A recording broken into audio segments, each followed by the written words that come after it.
Welcome back, everyone. Happening this week, the Georgia Legislative Black Caucus Annual Conference and the chosen host city, Savannah, Georgia. So directing this year's conference is GLBC Chairman and Savannah native, also Representative Carl Gilliard. Welcome to First News at 4. Glad to be here, Tina. Yeah, we're certainly glad to have you. So you've served as chairman. I tried to count the months. I think I'm right. 7 months now. How's it going? 7 months. It's been increasingly a blessing. To serve a band of brothers and sisters from the Senate and the House, I am extremely blessed.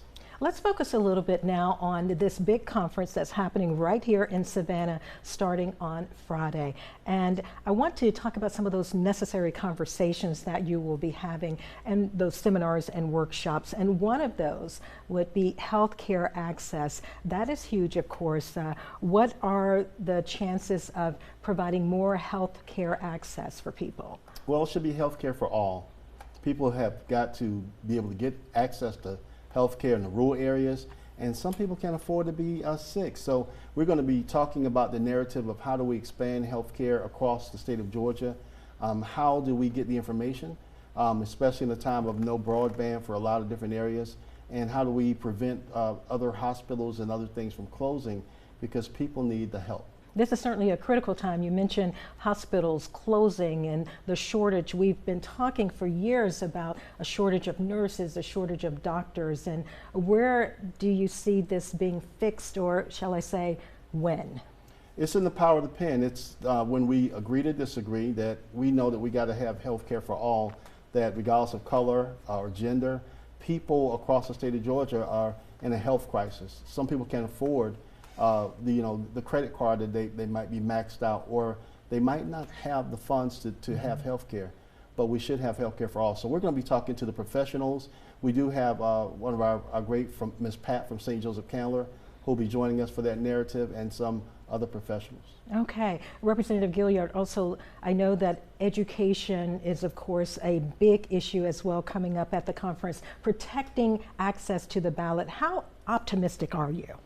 We've got to educate people on what's available now. Senate Bill 202 is over. What do we do about educating people about the power to vote, how you should be engaged with your vote, how you should be engaged with the rights that you have. For even returning citizens have rights to vote. So we're going to have fair fight. They're going to be talking about give us the vote, and not just talking about, we're not talking about personalities or candidates or parties. We're talking about people who have the right to vote. Your vote is your voice. And criminal justice reform, that's another hot topic. It's happening also during those seminars and workshops beginning on Friday. What is your hope when we talk about criminal justice? We know it can be a very touchy and difficult topic. Commissioner Nunn is a friend of mine with DCA, and we're talking about putting $1 million back into returning citizens, dealing with those persons coming home. We got 10 possible transition centers in the state of Georgia that are going to be built. How do we deal with returning citizens, and how do we break the recidivism and get people back working? So we're going to be talking about the new laws and different ways that we can do those things. And I want to talk also about another very specific topic that will be touched on, and this is agriculture and the black farmers. How do you restore hope? You know, when tornado ravaged storms came in Georgia, we gave millions of dollars to farmers. The unfortunate part is black farmers were left out. Between Washington, D.C. and Georgia, we're working with Senator Warnock and others to get the information on funding and how those farmers can get the information they need to prosper and to survive. So we'll have black farmers there from Agri-Unity. We'll have individuals from agriculture professions to the authorities that are dealing with this. And hopefully we can come up with some bills to introduce in this session. All right, I know you have people coming from all across the country, and there is a big event happening Saturday at noon at In-Market Arena. We're talking about the Justice for All luncheon. Former Atlanta Mayor Shirley Franklin will be the speaker. Also, the gala happening Saturday night, and this is going to include Congressman Jonathan Jackson from Chicago's 1st District, who will serve as the speaker, and a lot more. And one of our favorite hometown girls will be there as well, Flage, correct? That's right, and we got another hometown girl that's going to be recognized. Tina Tyus will be recognized at the Justice for All luncheon, and this at a time that people saw your work and they've seen your work.